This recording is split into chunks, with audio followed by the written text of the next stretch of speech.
I'm going to go through a presentation on rainwater collection. This is for your information. I do not have note sheets for it. I'll make this PowerPoint available, but just sit back and listen, and then we'll follow it up with a separate video on an exercise going through some calculations for it.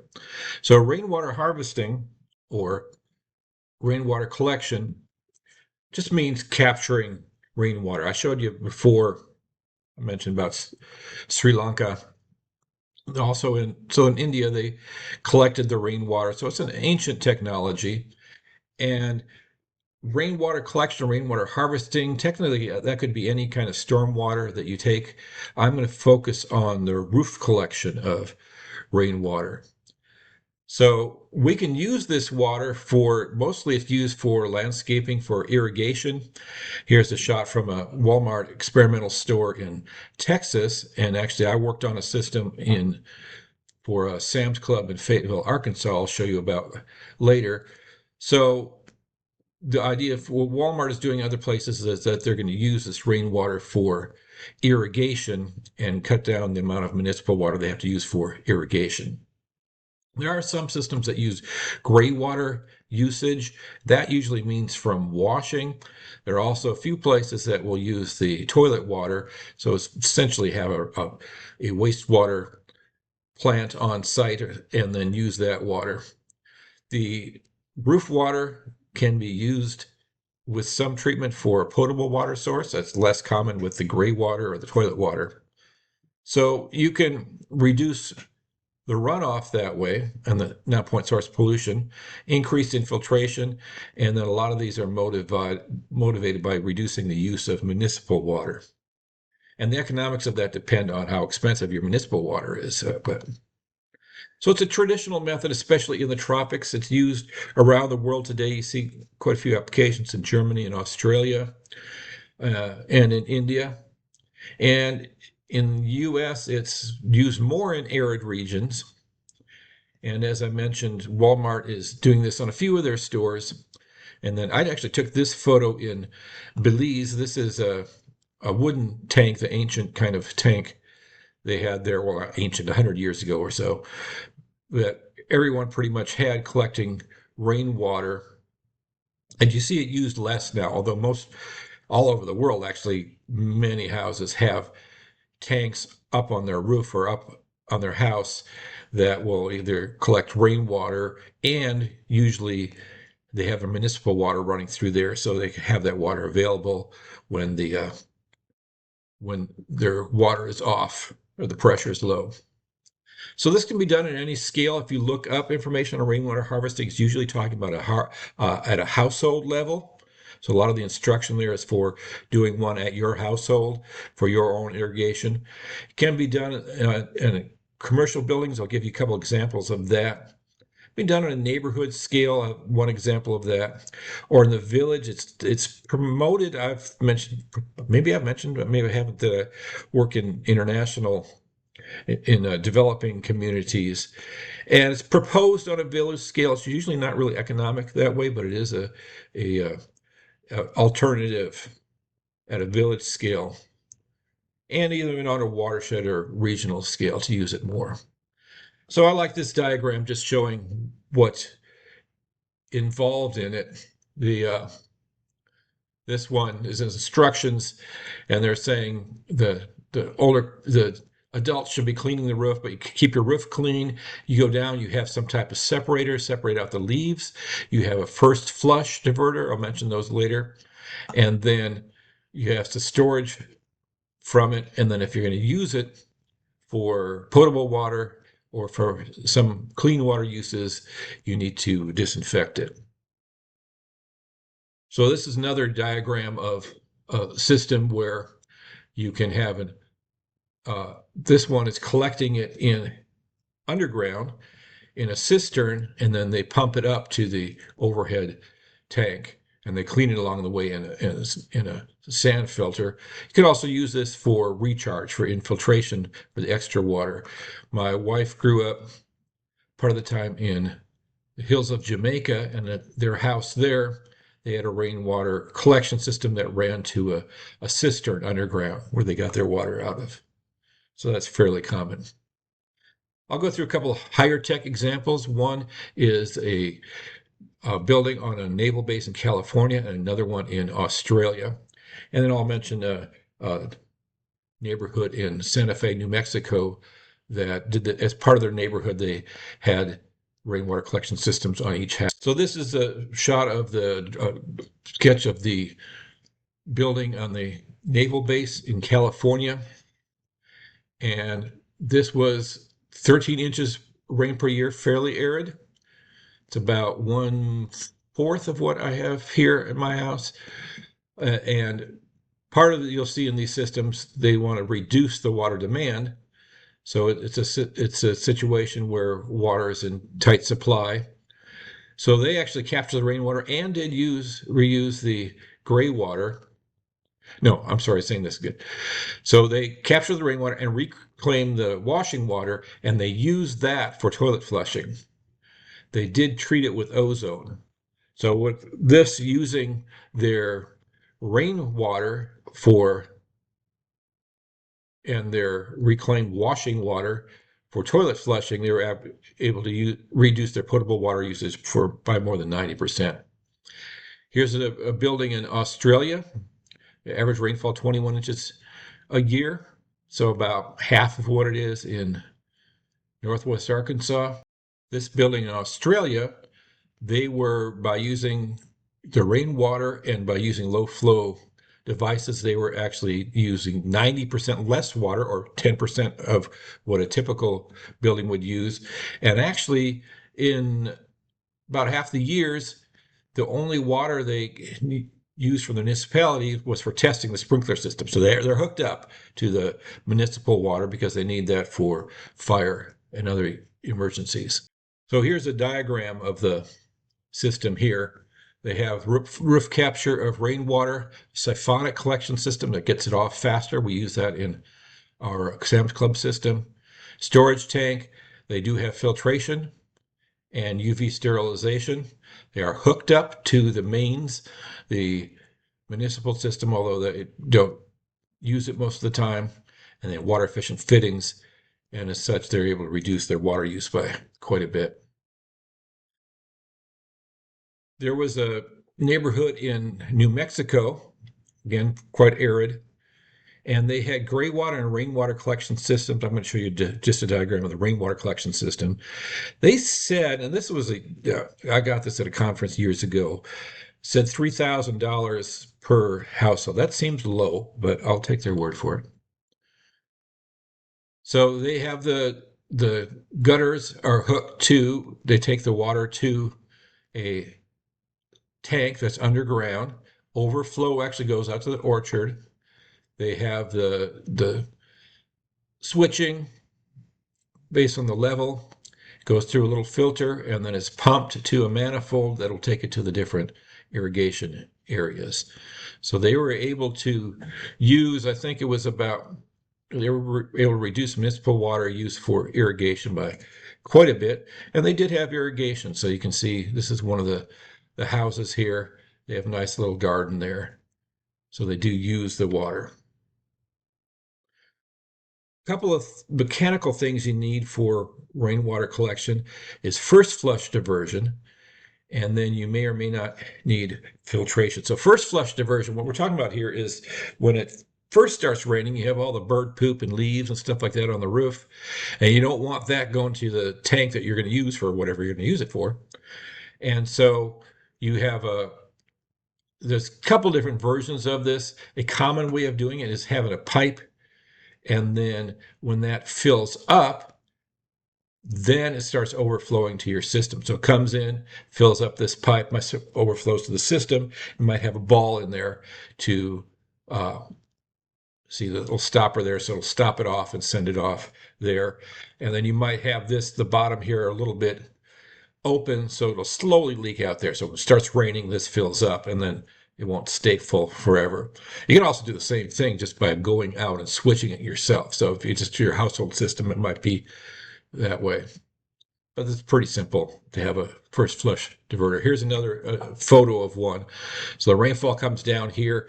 It fills up. So they got two pipes here. They're wider to give some volume.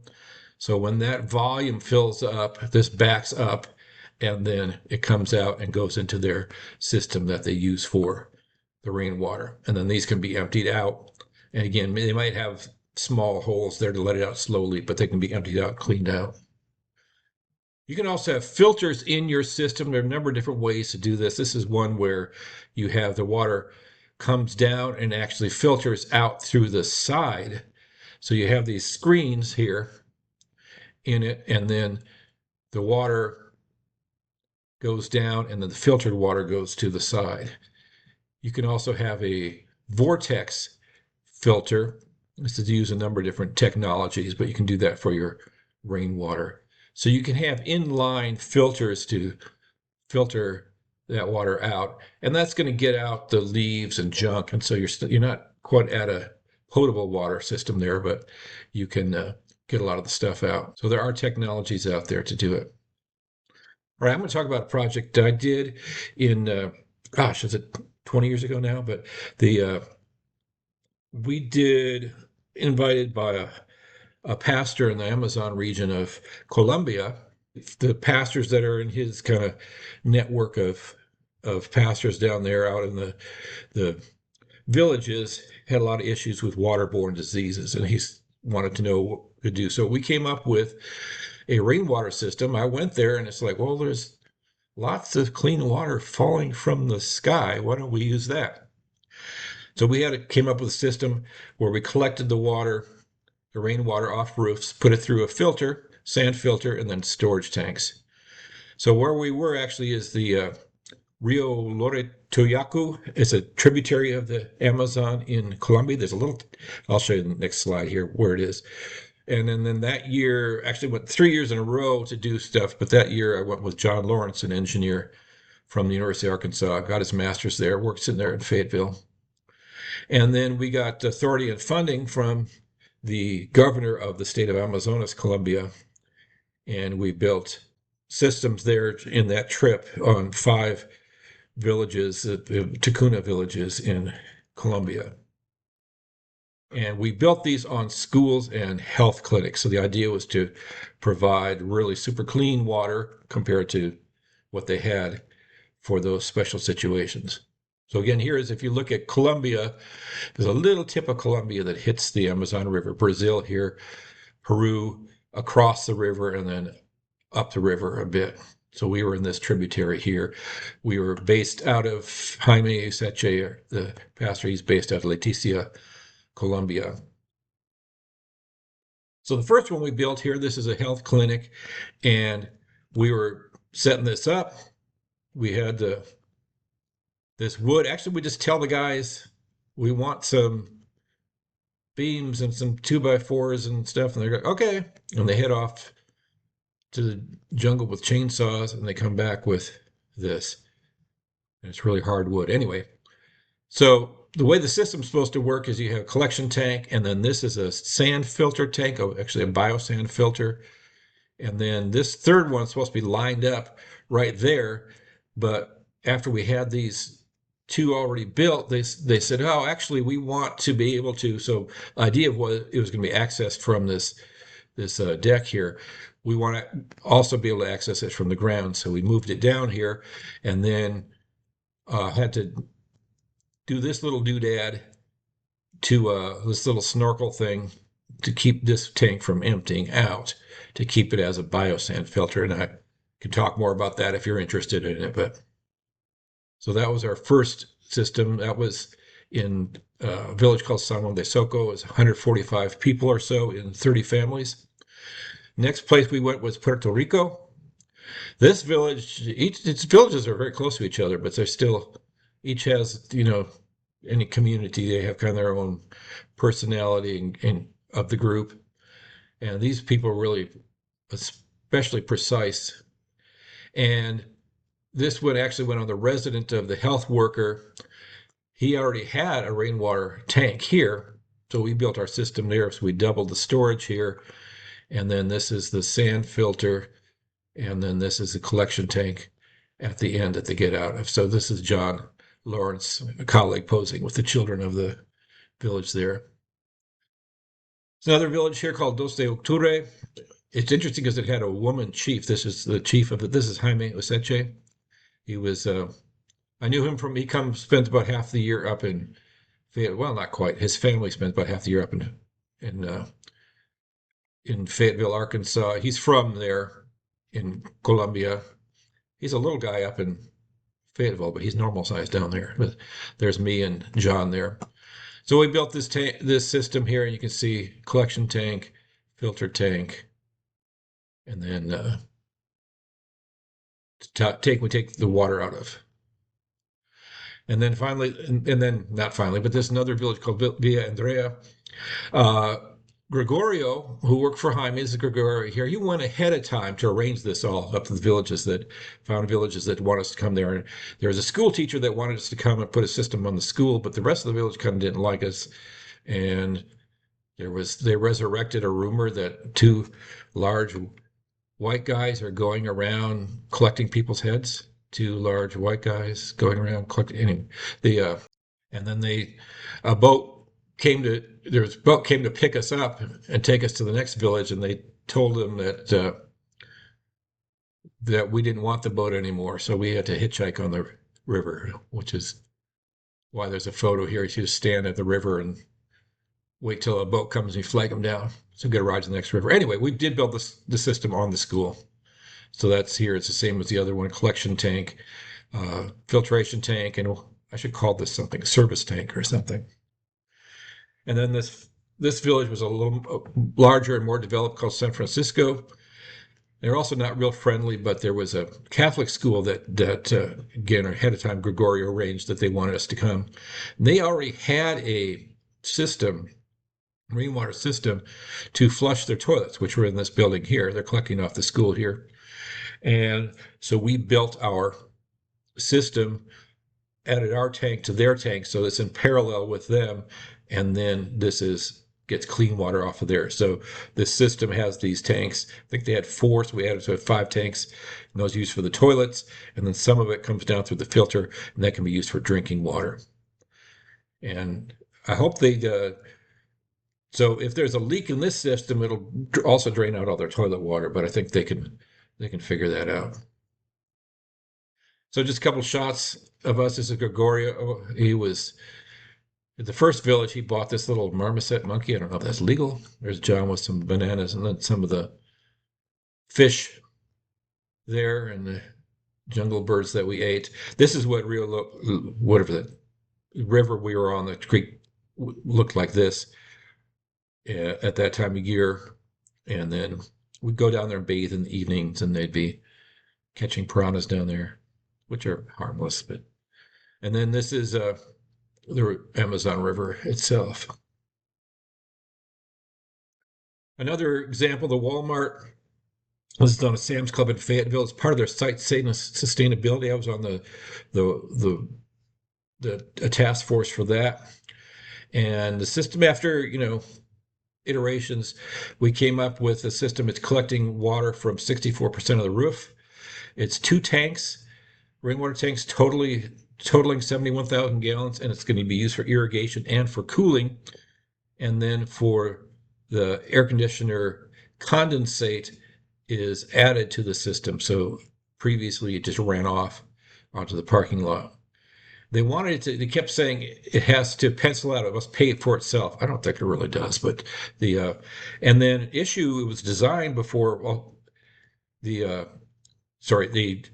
wetland to take the runoff from the site was designed before they came and asked us to do a rainwater collection. So our collection would change the water going to the wetland. So that was a concern. So here's a diagram of the system here, and then I have a shot I just took off of Google Earth today of the system there built. So these are the tanks there. It's taking water off the roof here. You can see the air conditioning units up there that send water down. And so here are the tanks here. In the next slide, I zoomed out on the Google Earth a little bit. There's the rainwater tanks, and this is the constructed wetland that takes the water from there. So the constructed wetland is designed to take water from the roof and this whole parking area here. So we're taking the water from 64% of the roof here, so we're not affecting it that much, but I'll go through the numbers here a little bit. So I started out, and if you go and look how do I size a rainwater tank for my house or whatever, it says take the monthly rainwater, and then if you know how much you use, you take in minus out, and you size for the maximum minus the minimum. So I did that, and that resulted in we needed 3 million gallons of tank. That's too much. So I thought, well, let's do it the other way. Let's say if we have this size of tank, let's see what happens. And I decided we had is right across the road from the University of Arkansas farm where they had rainfall data for years. And so I did a simulation, say if we have this size tank and then we water it, and then the watering schemes we got from other stores, including that McKinney store. And I'll do a simulation of the water in and out over the years and see what happens. So this is a diagram of 1 year. So this is the tank level. This is what we ended up with. We tried a couple different, 1 tank, 2 tanks, but 71,000 gallon tank. We're going to see when you squared off here, that means we get more water in that's going out. So that's overflow. And then when it hits the bottom here, that's our tanks are empty and we need water. So we're going to use it for the municipal system. We're going to have to purchase water. So this is just from my spreadsheets here. And I went through it and then did the economics, some kind of hand waving at it. But also one of the things I calculated out was the percent of rain taken that hits our roof. And actually you see with the overflow and with the fact that we're not on the taking water from the whole roof, we're taking about a fourth of, well, actually this is depending on the roof side, a fourth to a third of the water that comes on the roof. And again, that's not even the roof is only part of the site. So we came back to the wetland designer, who was actually a friend of mine, and we did not have that much impact on the wetland design. So he did not have to change the wetland design. So this is with different numbers of tanks. The big jump comes from not collecting it at all to collecting it, so to sending some of it for irrigation. And then looked at different schemes. So they have program schemes in there where they can program it if they have a 1/4 inch or more in the last couple of days, then they don't water. Those things actually make a difference. All right. And again, I'll go through an exercise here in a little bit on a separate video. There's different ways to calculate it. There's a couple different algorithms on how you can do it. So I have my tank here, right? So if I get this much water in the month and I have to use that much water out in a month, well, does it come in before I use it? Or do I have to use it before it comes in? I don't know ahead of time, right? Because I don't know when it's going to rain. But it makes a difference which of those algorithms you use. But it turns out that really, I think the secret to what I did was to go from the monthly to the daily. And then it makes less difference when you do it daily than if you do it monthly. But just keep that in the back of your head there somewhere if you have to do it. It's like, check your calculations. Are you getting the water? You're assuming the water comes in before I need it, or do I need it before it comes in? So if my tank is full and then my water comes in, I got to spill that water. But if my tank is full and then I use the water and then the water comes in, then I don't have to spill as much. So it makes a difference. Day to day, again, doesn't make that much difference. So also, you're not getting 100% of the water that hits the roof. Not 100% that's going to your system. So you take that into account. Uh, Again, the shorter time step makes it easier to do. There are models to do this. I listed some from several years back. They've probably been updated, but uh, not necessarily on your own like I thought I was. I just invented this from scratch, but there are models out there. All right, some conclusions here. So rainwater collection and reuse, it does fit the idea of low impact development, reducing non-point source pollution. I can, and it can help with some stormwater regulations. That varies by municipality. It can be economical if the water is expensive. It's not usually economical, to be honest, but the usually more expensive than centralized. So we kick this idea around for some villages and stuff, and when you think about it, putting a tank and pipes and everything at every house and collection system, that's going to be more than if you just run a pipe to every house. So there's a but it can be economical in some applications. The timing of the rainfall matters. So in Belize, we were going to do this on schools, and it turns out that the rain comes like after the school year. So most of the rain comes when school is about to let out. So you go through a long dry period while school is in session, and it kind of didn't really make sense to try it because the rain doesn't come at the right time unless you have a huge storage and you can store it for a long time. It can be done at any scale, household scale up to uh, buildings, up to villages. Can be used to produce drinkable water. So you can, it can, if you treat it, you can have really good water quality. Seems to be a growing industry. It seems to have slowed a little bit in the last decade, or maybe I'm just not keeping up with it, but maybe at a point where it might be required in some areas. Anyway, that's a little run through on rainwater collection. I hope that was informative, and stay tuned for an exercise.